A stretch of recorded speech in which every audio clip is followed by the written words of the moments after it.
This week's video is McCalls 7262. I'm doing this sweater, which is view B.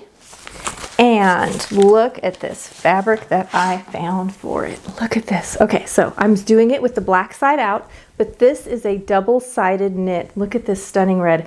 It feels wonderful and has a lovely stretch, great hand.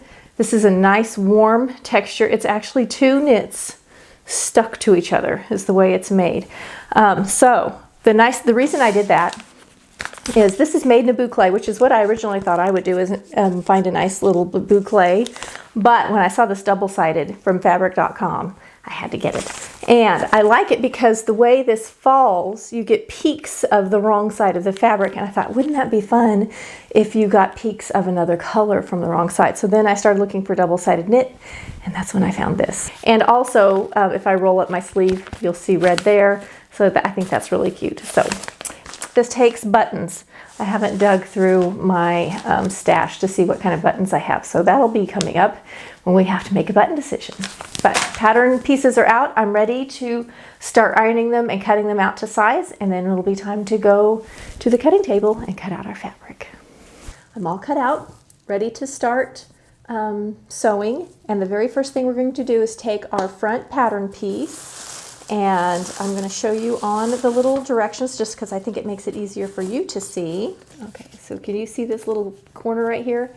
It shows some stay stitching around that, which I recommend doing.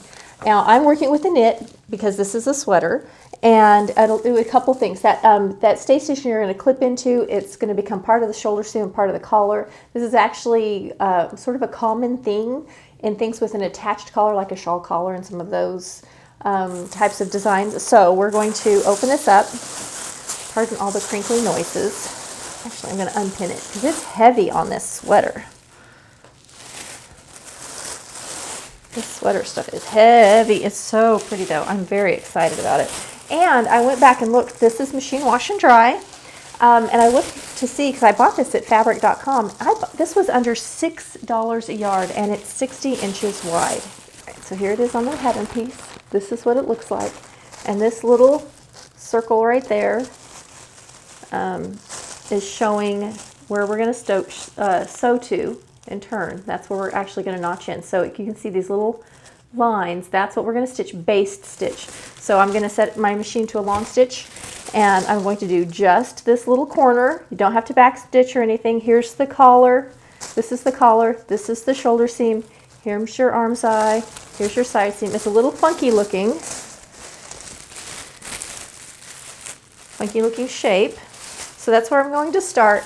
And then I'm going to go ahead, after I've done that, is the collar sews together on this center back seam. So I'm going to go ahead and do both of those things real quick at the machine, and then I'll come back and talk to you. I'm going to sew the whole thing together with black thread because black is what's going to show on the outside. And then I'm going to just serge the inside, but not with white, which is what I practiced with. I have red on my serger. So that's how we're going to put this whole garment together. I'm showing you from on the inside because you can see the stitching. There's that little part. I haven't clipped or done anything yet. This is my shoulder seam, which is what I'm going to sew next. And then here's my center back of my collar stitched together. And then normally I'm going to stitch my seam allowances to each other, but for this one I serged them separate because I want to be able to open it up flat, because this is going to fold on itself. And if I had serged them together, they would have gone one direction, and then I would have had 4 layers of seam allowance in one place. This way it's nice and flat. It's just smoother. And then I went ahead and serged the edge of the inside of the collar because it does not have any the pattern does not call for you to either turn it up and stitch it or finish it in any way. So I went ahead and serged that. So that's the wrong side. This is the right side. I'm second guessing to do this in red. It looks great on the inside, but on this one part, the red's going to show against the black, which is fine. I mean, it's fine. But I kind of thought I could have done black in my upper looper and hidden that more. It's, it's whatever. So that's where we're at. Now I'm ready to go ahead, and here's my shoulder seam. I'm going to unpin my back and pin my shoulder seam. I'll show you once I get it pinned. I'm ready to pin my back to my front, but I want to tell you a little hint. As I go, I tend to, especially when it's a project like this where the pattern pieces are huge, I iron them up as I go just to keep my sewing space a little more contained. And I like to iron my pattern pieces so that I can see the pattern number and what pattern it goes to. If you have a pattern that has like a blouse and a skirt and a jacket and pants all in one thing, and you have all these, or it has all the sizes in one thing, it's so much easier to pull it in and out and to find what you're needing, especially if it's a pattern you want to reuse if you iron it like this. So that's my little tip of the day. Now we're going to put our front to our back. Okay, I'm going to show this to you. This is the collar side or the front of the garment, and now I'm going to flip it around and show you from the back side. So here's the back of my garment, and here's the shoulder seam right here. And I've started pinning from the outside of the shoulder in. Here's the little curve part where I did this stitching, and then I went ahead and I pinned my center back of my collar to the center back of my back. And now I'm going to come over here and do the same thing on this side. So this is shoulder seam to shoulder seam on the outside where the sleeve is going to go. And we're going to put a couple pins in it. And we're going to pin till we get to this little corner spot where the corner turns. So I'm going to just match that up. And I would recommend with something like this to do this. So you're working from both directions. We're working from the shoulder and from the center back towards this. So I think I'm going to flip it around for you guys because I think it'll make it easier for you to see that little piece right there. So we're going to pin towards that, and what you're going to see is you're going to see that the shoulder seam in the back and the neck points out, and the shoulder seam and neck in the front points in. So we have like the going in two different directions. But what happens when you fix it, when you make it go together the way it's supposed to, is it lays so pretty. It's almost impossible to get this to go together without making a little snip. So here's my little curve, my L shape, that corner, and I'm going to snip into the corner but not through. You want to make sure when you did your basting that you baste right on your stitching line, right on your 5/8 stitch line. So when I release that, look at how this is going to come together. So this little pivot point is going to go right in this corner at the 5/8 inch. So I should have a 5/8 inch little corner hanging up right here. And stick a pin in it. And look, it's gone together. Everything fits just right. Love it. If you put your pin in right, there we go. So this is how it looks. So I can sew my shoulder seam right here all the way across, and then turn, sew all the way across the center back, and now I have to do the same shoulder seam. So this is going to be sewn in one continuous thing. Shoulder seam all the way across the back to the other shoulder seam. And we have a front and a back together, and the collar is already attached, just like that. All right, here it is stitched. This is my center back, my neck. Here's the shoulder. Here's the shoulder. So this is from the front side or the collar side. I'm going to flip it around. This is what it looks like from the back side. So now I'm going to go to my serger and serge this. And then after I serge it, I want to talk to you right here where this little wedge is. Because it's a knit doesn't fray, but knit can still pull apart. And it just sort of depends on the knit. But on this one, it is linting a little bit. I can see it pulling apart. So I'm going to come back, change the foot, because I have a straight stitch foot on right now. I'm going to change the foot, and I'm going to do a tiny little zigzag over this, stitching it to this part with it nice and open like this, just to make sure that I don't have any pulling away, because what can happen is you can end up with a little hole right here where this just sort of frays and pulls apart right in this area where we've clipped. So I'm going to zigzag that. So I'm going to do all of those parts, and then I'll come back and show you. Here it is with the seam finishes. So I'm going to show you on both sides. Here's my serged edge. Hard to see, but here's where I've zigzagged, so I'm going to flip it to the other side because you can see it a lot better. So serged edge all the way around, and there you can see my little tiny zigzags. I just made sure to cover the edge right there, and I'm glad I did because it was already starting to pull apart. This is the shoulder and the neckline. The whole garment is suspended from that area. So I would really recommend doing something to reinforce that when you're making this sweater, no matter what kind of fabric you're using. It's just wise because it'll end up pulling and you'll end up with a funny little hole, and it'll be like right here at the shoulder neck area. And after all of the work you've done putting into this, you sure don't want something like a little hole. And then trying to repair it because the fabric is actually disappearing is going to change the way the garment hangs and looks in that spot. So anyway, we're all done with that. So now I have options. The way the pattern has you do it, there's a placket down the front that the buttonholes and buttons and all that go on. So I'm going to go ahead and sew my placket piece.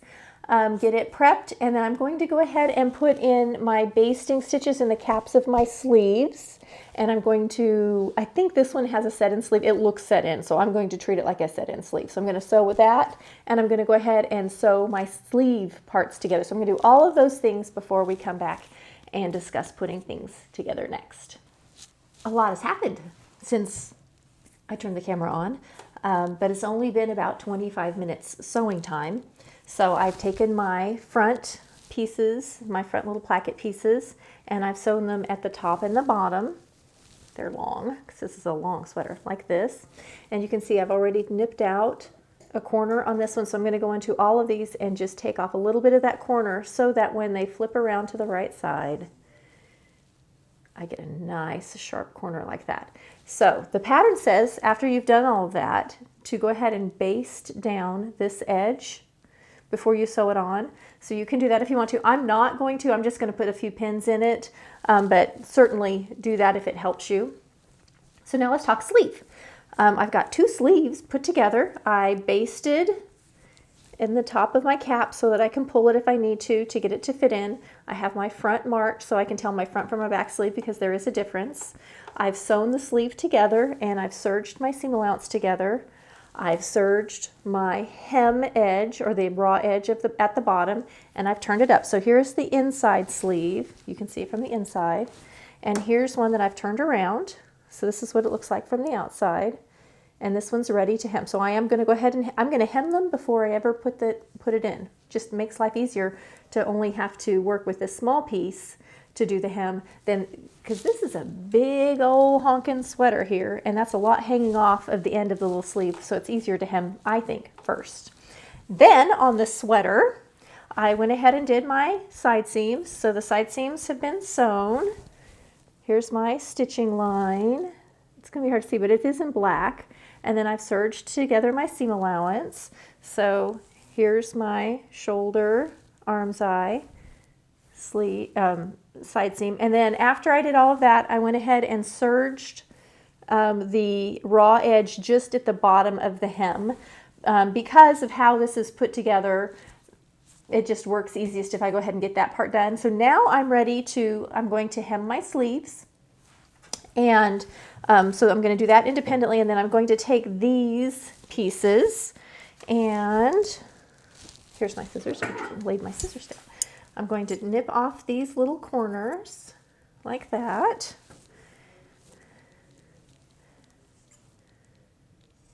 And they look the same, but they're not. They're actually different. One end is slightly angled. That's the bottom end. And the other end is really straight. That's the top. So now that I've done that, I'm going to go ahead and start pinning this to my sweater. So I'm going to find the bottom edge and find my, this is my bottom edge here. So I'm going to take bottom to bottom, right sides together like this, and start pinning them together. And I think I need to double check. I'm going to start at the, I need to find my measurements, because the way this is done is it actually will fold up the hem and the collar. So I need to double check that, but that's what I'm going to do next. But let me go ahead and do sleeves. We're going to do sleeves next, and then I'll come back and show you applying the plackets and folding up the collar and folding up the hem and all that stuff that goes together. I double checked the pattern. It has a 5/8 inch hem at the bottom.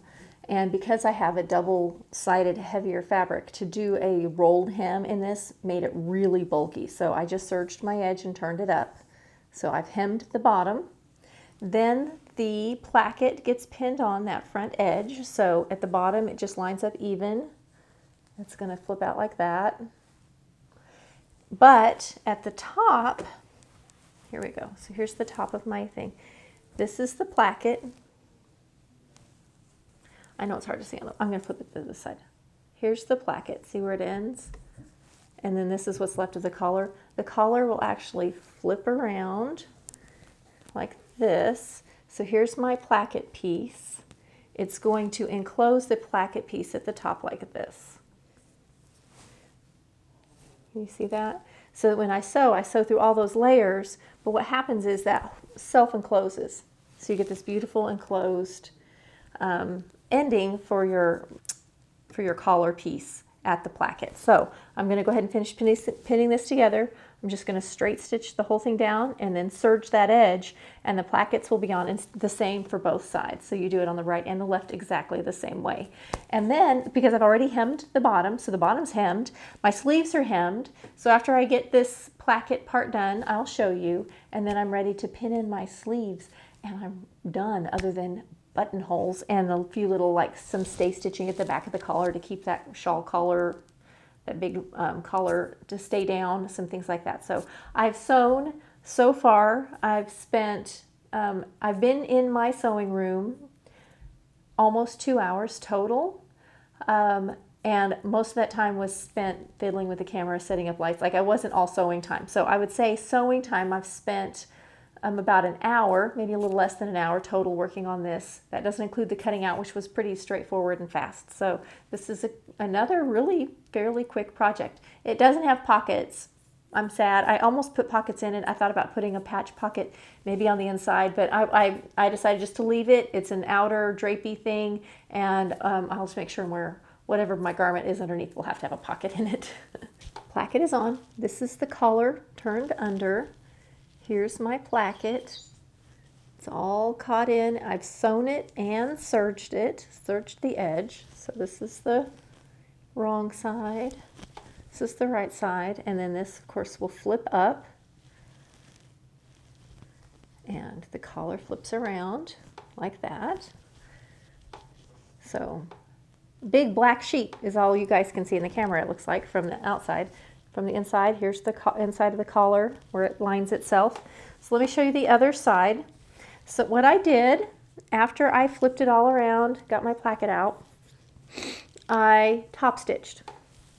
Now I do not know if that's going to show up at all, but there is top stitching right along here. It's a close-up of the top stitching. This is the seam line, and this is the top stitching line. I'm going to flip it over. Here is the seam, and here's the top stitching. And that just keeps this down flat. Do that on the other side, and then it's time to pin in sleeves. Here's my sleeve all pinned in. Matched up my little notches and so forth, so it's ready to go. I did not have to do a lot of easing. I apologize, I'm sure you can hear the dog barking upstairs. She can see someone outside the window and she's alerting all of us, keeping us safe. You can see the slight wave right here? That's how much easing I had to do, very little in the sleeve, but I'm glad I did my little basting lines to get that in. And now it's ready to I'm just gonna sew the circle, serge it, and the sleeves are in. Everything will be done at that point, but the buttons, holes and buttons, and I have not chosen my buttons yet. So I'm gonna, after I get the sleeves in, I'm gonna take a minute to figure out what buttons. Hopefully I have something in my stash. I do have 4 huge boxes full of buttons, so hopefully I have something that I can put on here to use, and I don't have to go buy anything. Okay, I know I'm cutting my head off because I have my camera set up funny, but look at how cute this is. I love the red on the inside. That makes me so happy. I have not put buttonholes or buttons on it yet. It's just right. Like, the sleeve's good. I can roll it up if I want to and show the red side. Look at how cute that looks with the red showing. Anyway, I like it just the way it is without the buttonholes and buttons. So I am going to stop here for now, and I'm going to make a run. There's a Hobby Lobby just a couple miles away. So I'm going to do a Hobby Lobby run, see if I want to even put a button on it. Seriously, it hangs great. Look at how cute. So I don't know. But I'm going to check Hobby Lobby first, see if I want a different button. And if not, then I'm going to go with this black glass button. So that's where I'm going to stop today. So next time you see me, I'll have made a button decision. All right, we're doing part 2 on my big sweater here.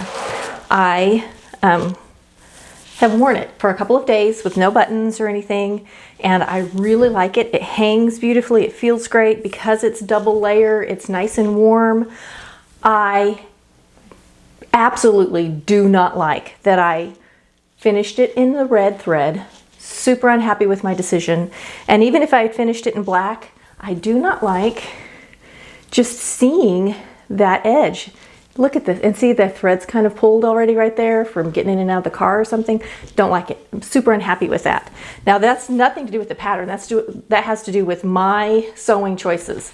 So I did the first part of this video a couple of weeks ago and worn it, ordered buttons from Mood. Let me see if I can get this out of this thing. And I ordered, so here's my buttons. They're just gold and black, real simple. They'll look nice on this, though, nice and elegant and simple, which is what I wanted. I didn't want anything flashy or stands out, so I got that. It's supposed to have one snap on the other shoulder where you can snap it up. I don't want a snap to show.